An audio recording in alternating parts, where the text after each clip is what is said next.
हाय, मेरा नाम कासिम है और मैं आपको इस स्टोरी में बताऊंगा कि कैसे एक स्टॉकर ने मेरी जिंदगी लगभग बर्बाद कर दी थी। कुछ वक्त पहले मैंने एक सिक्योरिटी सिस्टम कैमरा एक ऐसी जगह लगाया था जो हर बार किसी के दरवाजे की घंटी बजाने या दरवाजे के पास आने पर एक्टिव हो जाता है।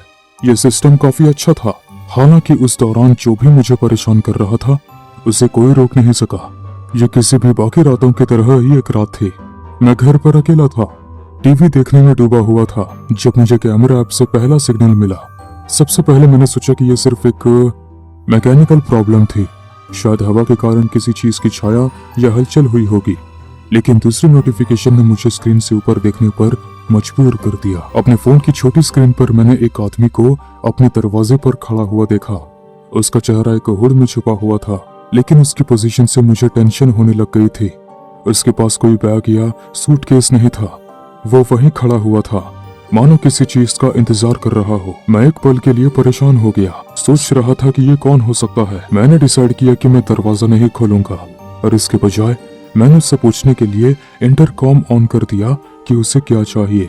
हालांकि मुझे जो कुछ मिला वो सिर्फ एक डरावना सन्नाटा था। वो आदमी कुछ मिनट तक बिना हिले खड़ा रहा और फिर वो मुड़ गया और चलने लगा। ऐसा लगा जैसे कि उसे कोई इनविजिबल सिग्नल मिला हो। ये अजीब था, लेकिन मैंने सोचा कि शायद ये सिर्फ एक खोया हुआ आदमी था या कोई ऐसा आदमी था जिसने रॉन्ग टर्न ले लिया था। कुछ घंटों के बाद बेल फिर से बजी। इस बार मैं पूरी तरह से तैयार था। मैंने स्क्रीन पर देखा और फिर से वही आदमी वहां था, अपने हुड से अभी भी अपना चेहरा ढके हुए। ऐसा लग रहा था जैसे वो सीधे कैमरे की तरफ ही देख रहा हो। मेरी रीढ़ में कंपकपी दौड़ रही थी और इसके अलावा मैं कुछ नहीं कर सका। उस आदमी ने अपना हाथ उठाया और दरवाजे पर कई बार जोर से पटकने लगा। आवाज पूरे घर में गूंज उठी और उसकी इस हरकत ने मुझे बेचैनी से भर दिया। कोई रिएक्शन ना मिलने पर आखिरकार वो फिर से पीछे हट गया। कुछ दिन बीत गए और उसकी रात के विजिट्स एक परेशान करने वाला रूटीन बन गया। हालांकि मैंने इसे जाहिर ना करने की कोशिश की, लेकिन मुझ पर लगातार प्रेशर बढ़ने लगा। रातें टेंशन देने वाली होती गई और बेल बजाना एक तरह का मेंटल टॉर्चर बन गया। मैंने घटना की पुलिस में रिपोर्ट करने का सोचा, लेकिन पुलिस भी क्या करती। किसी बड़े सबूत के बिना वे कुछ नहीं कर सकते थे। पुलिस ने घर के आसपास में सेफ्टी बढ़ाने और अवेयर रहने की बात कही, इसलिए मैंने तेज लाइट्स लगा दी और तालों को मजबूत किया। लेकिन वो आदमी वहां आता रहता था। पुलिस ने मुझसे कहा कि वे आस पड़ोस में पेट्रोलिंग करते रहेंगे, लेकिन मैंने रात में बाहर देखा और कभी पुलिस वाले को नहीं देखा। मैं उन्हें भी दोष नहीं दे सकता था।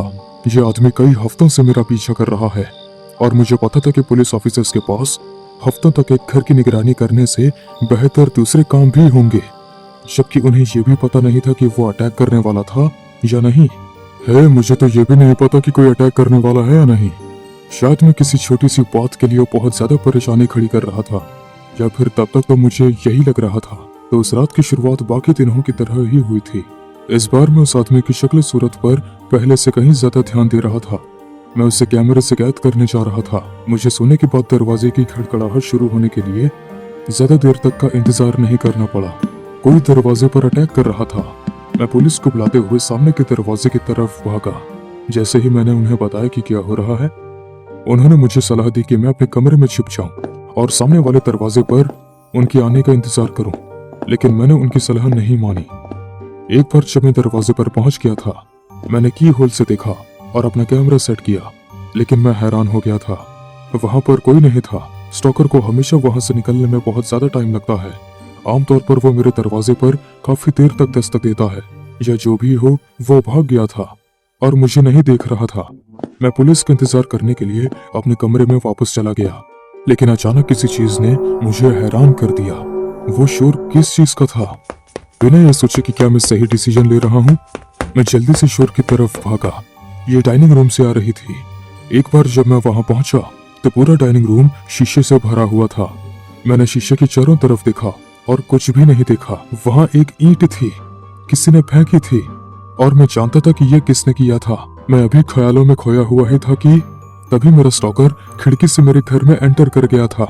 एक बार जब वो मेरे खिड़की से एंटर हुआ तो वो वहीं खड़ा मुझे देखता रहा। वो आदमी धीरे धीरे पास आने लगा। पहली बार मैंने उसका चेहरा देखा। उसका चेहरा पूरी तरह से खराब था। ऐसा लग रहा था मानो कई साल पहले किसी बड़ी आग ने इसे बर्बाद कर दिया हो। उसकी आंखें नसों से भरी हुई थी और लाल थीं, जिससे मुझे पता चल रहा था कि उसकी आंखों में बहुत सारा खून जमा हो गया है। क्या ये आदमी बीमार था? जैसे ही वो मेरे पास आया, उसका ऐसा रिएक्शन आता कि मेरा खून ठंडा हो गया। वो हंसने लगा, वो पागलों की तरह हंसने लगा, जैसे कि मैंने पहले कभी किसी को हंसते नहीं देखा था। जब वो हंस रहा था तो वो साइको अपने पूरे शरीर को जोर जोर से खरोंच रहा था। अचानक, और जैसे ही ये कुछ भी नहीं था, उसने हंसना बंद कर दिया। उसकी नजर फिर बदल गई। अब वो पूरी तरह से सीरियस हो गया था और बहुत अग्रेसिव हो गया था। वैसे तो ये कुछ भी नहीं था, पर स्टॉकर मुझ पर गुस्से से चिल्लाया और मेरी दिशा में भागने लगा। मैंने चाकू लेने के लिए किचन की तरफ भागने की कोशिश की, लेकिन मैं 3 कदम भी आगे नहीं बढ़ सका, क्योंकि साइको पहले से ही मुझसे आगे आ गया था। इतनी क्रूरता के साथ वो मुझ पर झपट पड़ा और मुझे दीवार पर फेंक दिया। मैं चक्कर खाकर फर्श पर गिर पड़ा, लेकिन मुझे आराम दिए बिना उस आदमी ने मुझे फर्श पर बेरहमी से लात मारना शुरू कर दिया। अगर आपने सिर्फ उसका चेहरा देखा होता तो वो एक नॉर्मल आदमी लग रहा था, लेकिन वो जुनूनी लग रहा था। मैंने कभी किसी को इतने गुस्से और नफरत से किसी दूसरे आदमी पर हमला करते नहीं देखा था, भले ही उसने अपनी पूरी लाइफ में मुझे कभी नहीं देखा था। फिर उसने मुझे लात मारी और बेरहमी के साथ मेरे चेहरे पर कदम रखा। जब मैं रोने लग गया और सोचा कि यह मेरी लाइफ का आखिरी टाइम है, तो उसने मुझ पर मेरा तिरस्कार करते हुए थूक दिया और जैसे ही वो आया वैसे ही चला गया। मैं पूरी तरह से कंफ्यूज हो गया था। उस आदमी ने मुझे क्यों पीटा और चला गया? उसने मुझे लूटने, मेरा किडनैप करने या मेरे साथ कुछ भी करने की कोशिश नहीं की। दर्द में मैं ये देखने के लिए खिड़की की तरफ रेंगा। वो आदमी खिड़की से बाहर आया, मानो मेरा ही इंतजार कर रहा हो। उसने मुझे शीशे से खींच लिया और बाहर ले गया, जहां वो मुझे जमीन पर लात मारता रहा। तुम्हें हिलना नहीं चाहिए था, उसने कहा।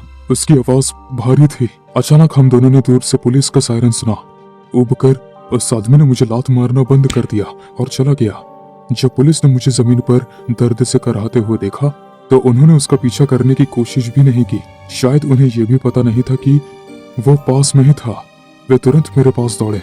वो तुरंत मेरे पास दौड़कर आए और मेरा इलाज करने के लिए एम्बुलेंस को बुलाया।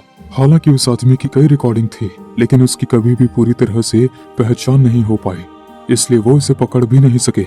जैसे ही मुझे हॉस्पिटल से छुट्टी मिली, मैं एक दोस्त के घर पर तब तक रहा जब मैं घर बेचकर दोबारा अपने दम पर रहने में कैपेबल नहीं हो गया। मैंने उस आदमी के बारे में फिर कभी नहीं सुना, और सच कहूँ तो मैं इस बात से खुश हूँ। एकमात्र चीज जो मुझे रात में बुरा महसूस कराती है, वो मेरी ये सोच है कि जब उसने मेरे साथ अपना काम खत्म कर लिया था, तो वो शायद किसी और शिकार के तलाश में था।